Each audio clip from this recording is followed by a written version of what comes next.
I can invite Chantal and the speakers to take place. So Chantal Marquart is project manager of the Global Welcome at the University of Zurich. In this function, she leads the support measures for refugees at the University of Zurich, including START Study, the University Integration Program at the University of Zurich, and also Scholars at Risk. Chantal Marquart holds a master's degree of political science and modern history from the same university. It is very important for us to have her amongst us because START Study is one of our main co-projects, which is a 2-semester educational program at the University of Zurich for refugees with the potential of pursuing higher education. So I will now let her conduct the panel.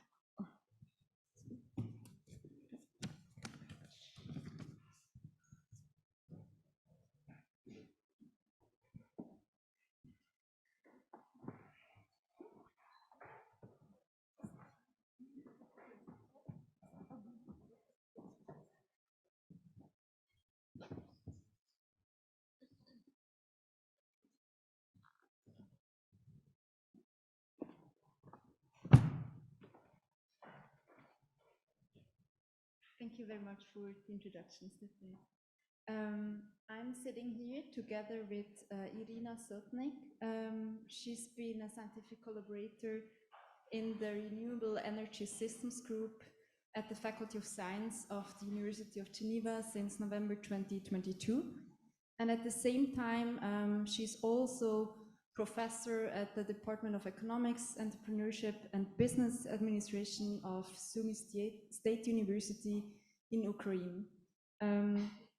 Iryna's research focus she's mainly interested in the economic mechanisms of energy efficiency and renewable energy development, as well as in the motivations for resource saving, dematerialization, and just energy transition. Serkan Seker has been a postdoctoral researcher at the Department of Political Science and International Relations of the University of Geneva since September 2021. In his first career, Serkan has been or was a sub-prefect and deputy governor in Turkey for more than 12 years. He also has a PhD in political science from the University of Exeter.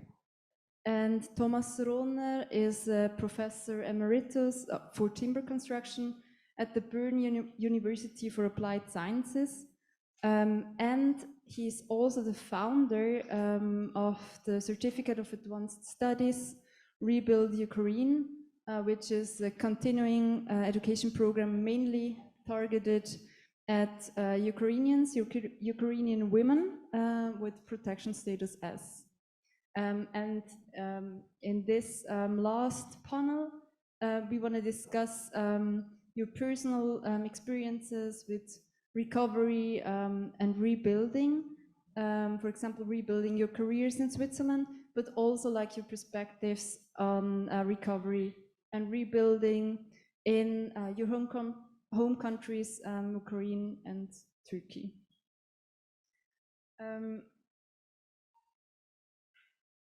Iryna and Serkan, you were both forced to leave Ukraine and Turkey. However, as I said before, you managed to secure positions at the University of Geneva.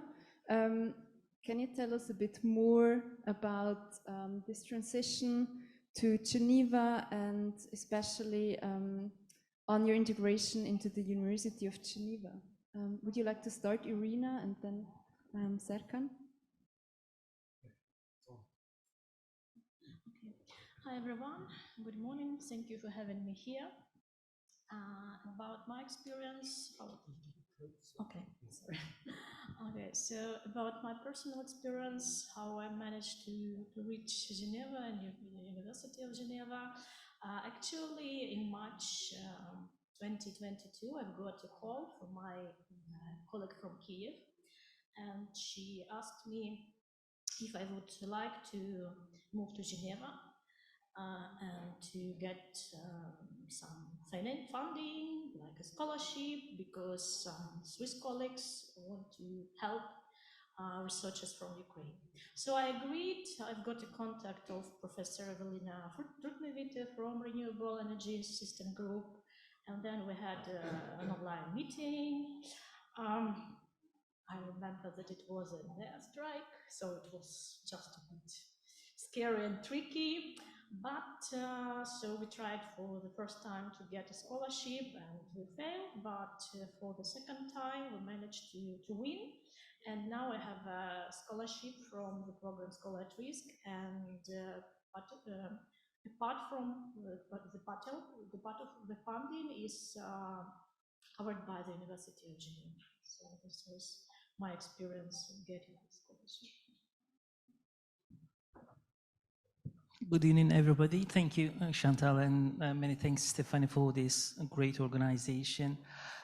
Before starting sharing of my experience, I just want to say that this is just the fourth anniversary of my coming to Geneva. On this day, 2020, I was in the refugee camp in Bordeaux. My application was accepted, then I have been resettled in Geneva. In fact, things were a bit tough, not a bit tough, you know, toughness depends on your story, but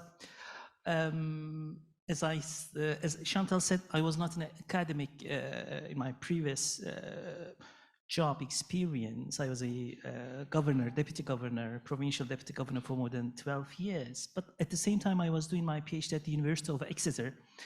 And just before submitting my thesis and defending my viva in Exeter in United Kingdom, things has gone ups and downs, and I was sent to prison after my visit of my professor in United Kingdom. And then my studies have been suspended for the moment because I was barred from my education, right to education.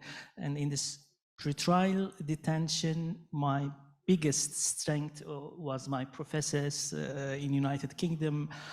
I would like to send my gratitude to them, Professor Stephen Wilkes and Andrew Massey.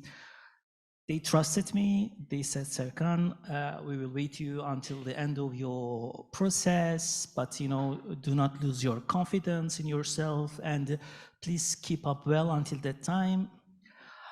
I was released after 2 years from trial detention, but it was a good thing at least. However, my wife and at that time my 2-year-old daughter were in prison. So I waited there being released after my prison for more than one and a half year. So as a family, we have suffered almost 3 years in prisons without any decision, any legal verdict. Then I was released, and I was, unfortunately, I saw that there was not hope to continue my life, and I was forced to leave my country in 2019, and I couldn't complete my PhD. So when I came to Greece from Turkey, things were very confused, and everything was dark, unfortunately. Then my application in Switzerland was accepted, and I managed to complete my PhD. But at that time, even I had the chance to complete my PhD, there was no job, and I just opened the web page of University of Geneva. I said myself, you have to someone that can trust you. With those who trust you in Horizon Academic. So we have great Matthew Cretenant and Stephanie Gonzalez, who have always supported us, who trusted us. One day, I found a very, promising professorial web page, who's of Professor Emanuele Ceva. And I said myself, let's write to Professor Ceva. And I started to share my story. Then she said, Serkan, why don't you join my team? In fact, in my previous life, my dream was being an academic at a European university, but not at that position. So things have started, and together we achieved to win a FNS advanced grant, which is a prestigious social science reward. And thanks to these scholarship, I have been employed at the University of Geneva. So we are working on political corruption in non-democratic countries. But as a last word, two testimonies of dear Madam Minister and Monsieur Minister were so moving, and I realized all my history, and exile is something that always bleeding in on your left side. But we have to resist, we have to show resilience, and we have to create a new life, which is very tough, I think, for every refugee here and outside this room. Thank you, Serkan. You just mentioned that like exile can mean disruption, but it also somehow offered new perspectives. Iryna, how was it like with you? How did exile or coming to Geneva influence your career? I guess it was tough, but did it also bring some new perspectives, new ideas, new influences? Yes, exactly. Because actually when I arrived to Geneva, here I have a new project, totally new for me in terms of instruments to apply, because here I'm doing energy modeling of the electricity sector of Ukraine using models, like expanse models. And it was really new for me because I never had doing modeling, energy modeling especially. Because I did research in energy efficiency and renewable energy from the point of economic mechanisms, motivation, and so on. So it was really absolutely new for me. And actually, I'm happy that I have this chance to maybe to broaden my horizons, research horizons, and to get this opportunity to do this energy modeling, because it really helps me in my research in Ukraine, because I continue doing research and teaching in Ukraine, and it is a good gain that I can get from university. Thomas, we've heard like the personal stories of Iryna and Serkan. As I mentioned before, you founded the Certificate of Advanced Studies, Rebuild Ukraine. And together with you, I would like to find out a bit more how academic institutions can contribute to the reconstruction of affected countries and societies.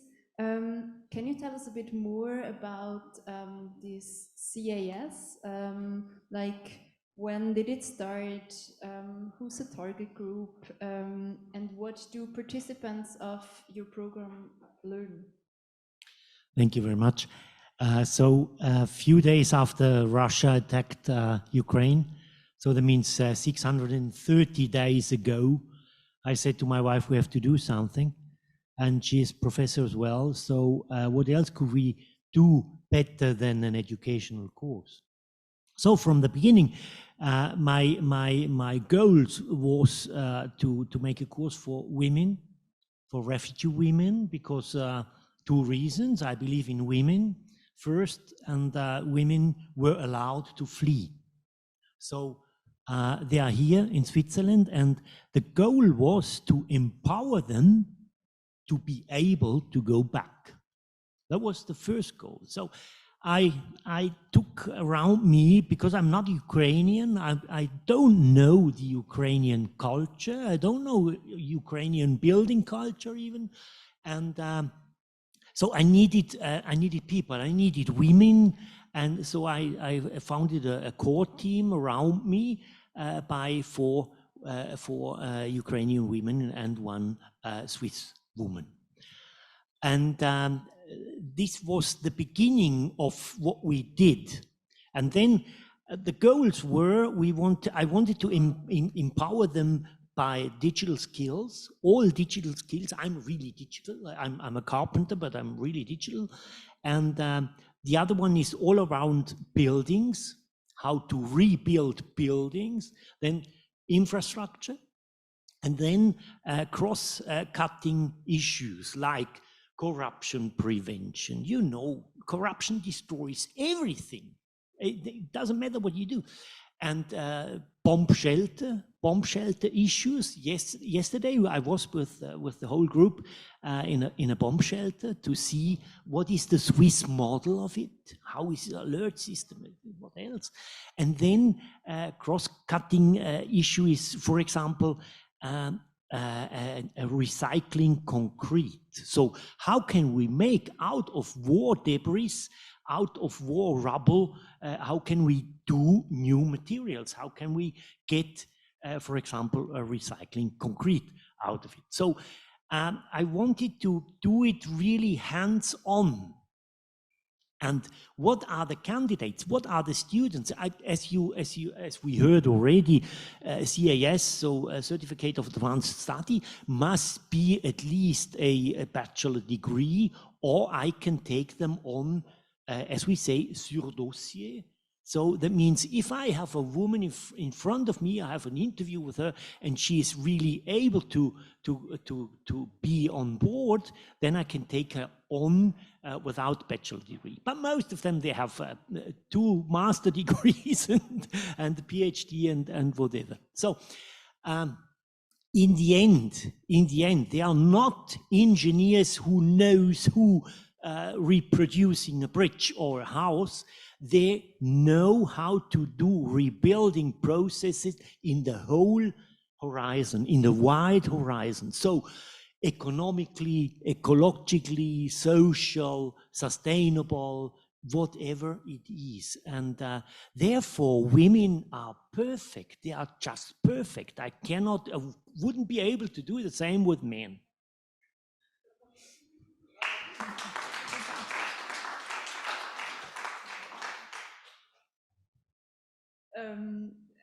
And like during the CS, like the participants, which are mainly women, but you also have like some male participants. Yes, of course, it's a discrimination. Because of discrimination, I had to take also men. And like they have to, like during this program, they develop some like projects, and as I understand it, these projects are implemented, like, or should be implemented. Some of them are being implemented.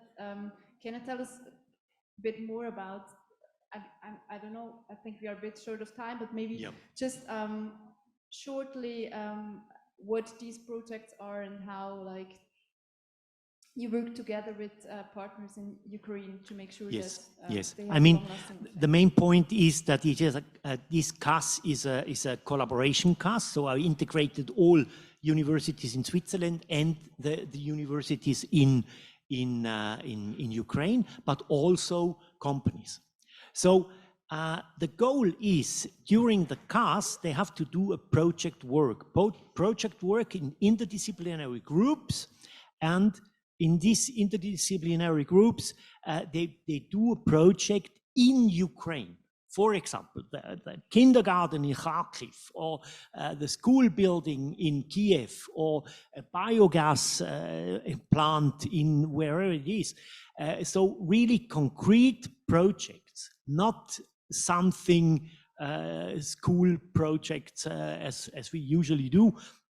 It must be real ones. And some organizational things. I mean, I was sure from the beginning that I have to organize the financing of these women as well. So they have to pay the school fees, and they have to pay kita places and blah blah blah. I wanted to finance everything, so I was looking for sponsors.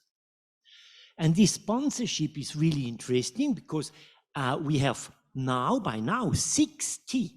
So in the first course, 30 women, or the 30 students. In the second course, another 30 students. So we could finance them by sponsorship.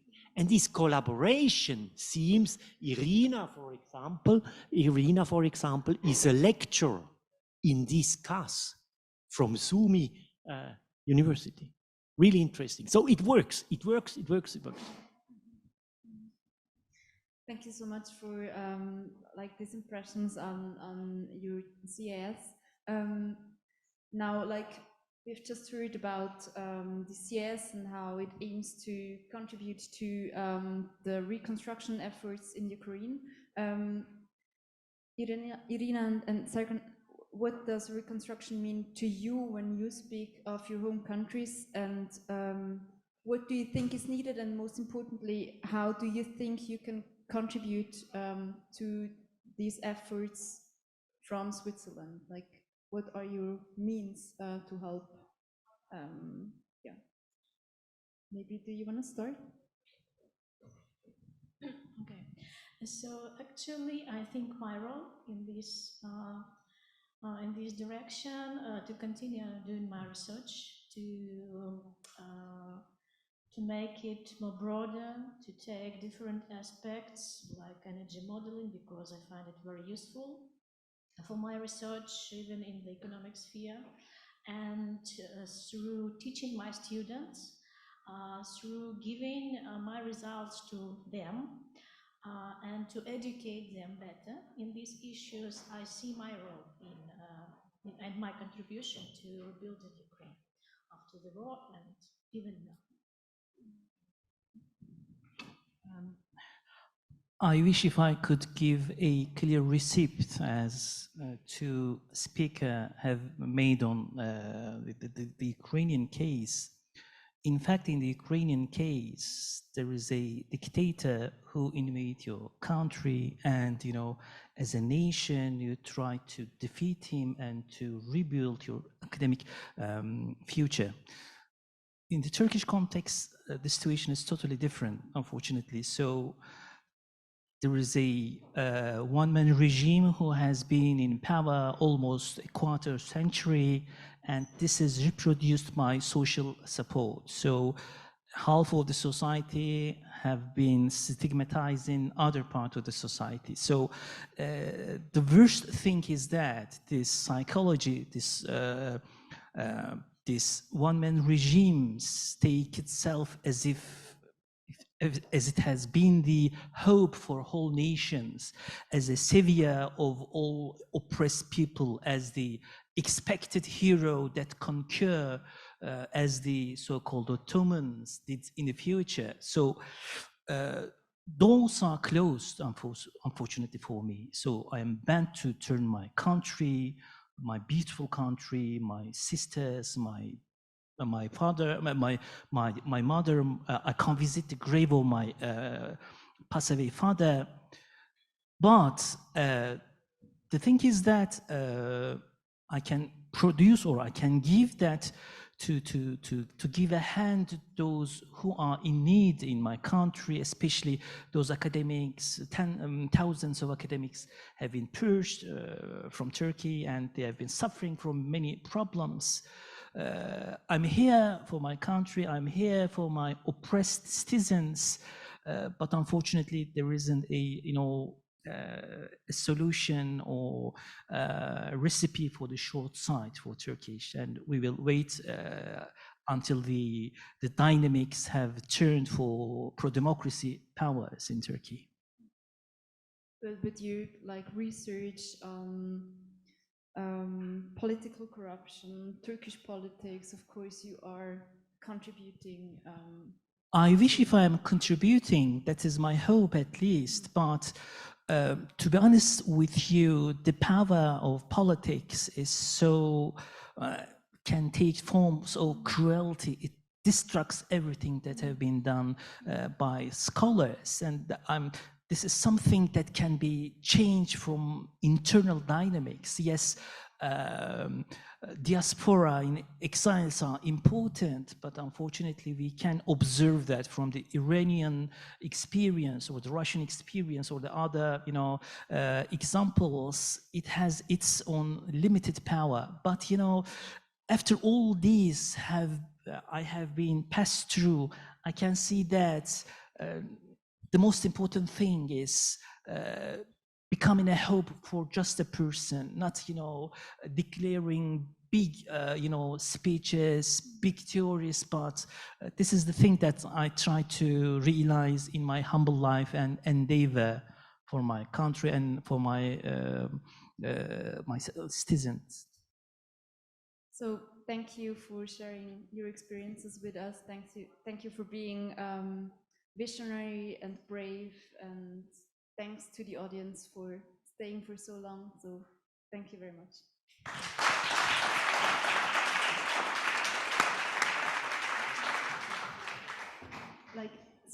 Questions? If you have questions, there would be the opportunity to ask questions.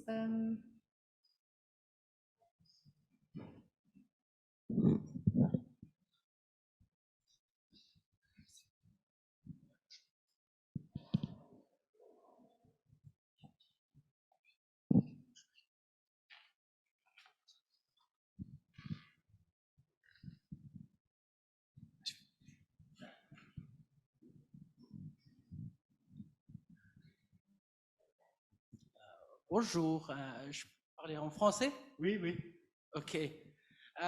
Je m'appelle Baban Eliassi. Je suis kurde d'origine.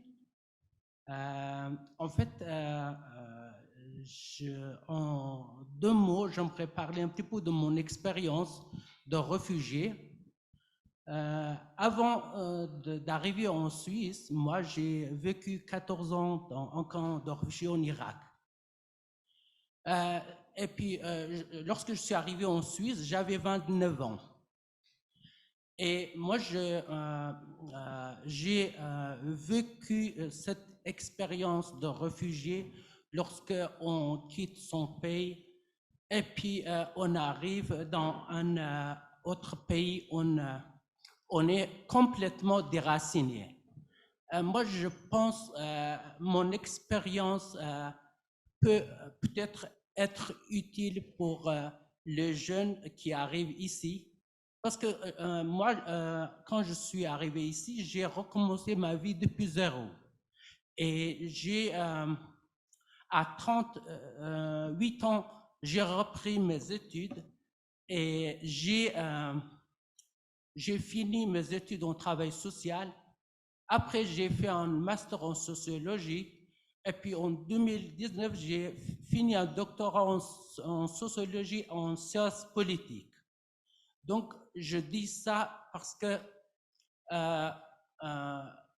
pour les jeunes qui sont là, je pense que parfois on peut hésiter dans des projets universitaires ou des études, mais je pense grâce à la persévérance et détermination, on peut surmonter des obstacles qu'il y a beaucoup devant nous pour avancer dans cette société, en Suisse, à Genève pour moi.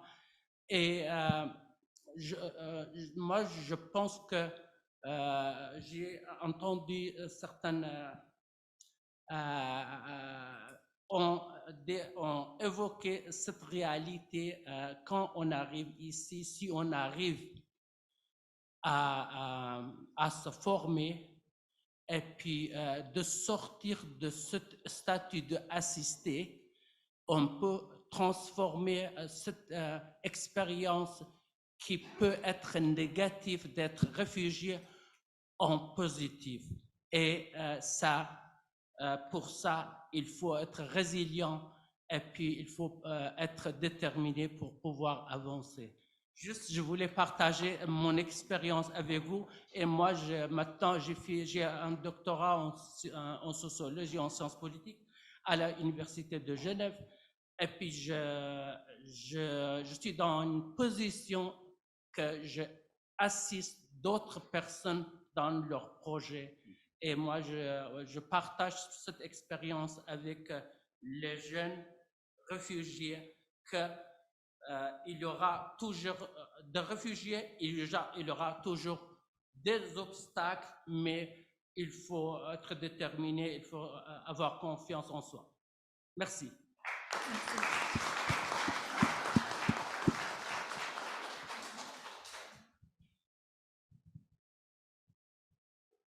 If there are no other questions, I would like to finish this event by saying thank you to the team of Stephanie for organizing this wonderful event, to the audience for your interest and for being here, and of course, thank you to all the speakers for sharing your stories with us.